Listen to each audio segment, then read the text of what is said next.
Les émotions sont temporaires et les stoïciens soutiennent que s'en souvenir est essentiel pour faire face à la colère et à la tristesse. Bien qu'il puisse sembler naturel de s'asseoir sur ces sentiments et de les laisser imprégner d'autres aspects de votre vie, les stoïciens pensent que vous devriez reconnaître leur nature éphémère. Se concentrer sur l'émotion elle-même ne fait qu'allonger la période pendant laquelle vous devrez y faire face. Au lieu de cela, vous devez reconnaître que la tristesse ou la colère n'est que momentanée. Une fois que vous avez fait cela, vous pouvez commencer à le dépasser. La croyance originelle de Zénon, celle qui stimulait le stoïcisme antique et tout ce qui a suivi, était que l'univers est rationnel. La clé pour vivre une bonne vie, conforme à la nature et remplie de vertus, était donc de vivre rationnellement. Mais comme le savent tous ceux qui les ont déjà ressentis, les émotions ne sont pas toujours rationnelles, surtout lorsque nous parlons de tristesse et de colère. Puisque la tristesse et la colère ne sont pas rationnelles, les stoïciens pensent que nous ne devrions pas nous en soucier. Si le but ultime de la vie est de vivre vertueusement et que la vertu dépend de la rationalité, alors nous devrions rejeter toutes les actions irrationnelles, y compris les émotions. Les stoïciens divisent le monde en 3 catégories: les bons, les mauvais et les indifférents. La vertu est la seule chose qui soit bonne. Le vice est la seule chose qui soit mauvaise. Tout le reste est indifférent, de la santé et du succès à la pauvreté et à la souffrance. Les émotions, comme la tristesse et la colère, sont indifférentes.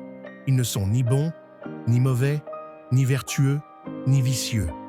Ils ne doivent pas être recherchés, ni évités.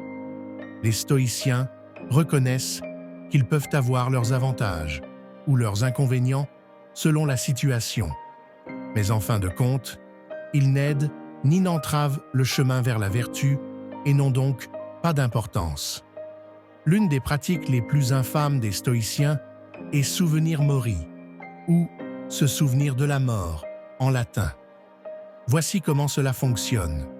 Imaginez le pire résultat d'une situation. Pour beaucoup, cela revient à imaginer la mort. Une fois que vous avez accepté ce que vous avez imaginé, l'une des 2 choses suivantes se produira. Le résultat réel est meilleur, ou c'est exactement ce que vous pensiez, et vous l'avez déjà fait. Là, acceptez. Les stoïciens croient que cette pratique aide à développer un état d'esprit plus équilibré et diminue la force des émotions. Lorsqu'il s'agit d'émotions intenses, comme la colère et la tristesse, cet exercice est particulièrement bénéfique, car il peut mettre les émotions et les situations qui y ont conduit en perspective, vous permettant ainsi d'accepter ce qui s'est passé et de passer à autre chose. Dans le stoïcisme, les choses sont soit contrôlables, vos pensées et actions, soit incontrôlables, tout le reste. Même si les sentiments peuvent parfois sembler incontrôlables, les stoïciens reconnaissent que ce ne sont pas les émotions elles-mêmes qui sont incontrôlables, mais les choses qui les suscitent. Vous pourriez avoir l'impression que vous ne pouvez pas vous empêcher d'être en colère parce que votre collègue a été promu à votre place. Mais ce n'est pas la colère qu'on ne peut pas aider, mais la promotion elle-même. Vous ne pouvez pas contrôler qui votre patron choisit de promouvoir, mais vous pouvez contrôler la façon dont vous y réagissez. Les stoïciens préconisent de donner la priorité à ce qui est sous votre contrôle et d'écarter ce qui ne l'est pas. Au lieu d'être en colère ou triste à propos de choses hors de votre contrôle, reconnaissez que vous ne pouvez rien y faire et concentrez-vous plutôt sur la façon de gérer vos réponses émotionnelles.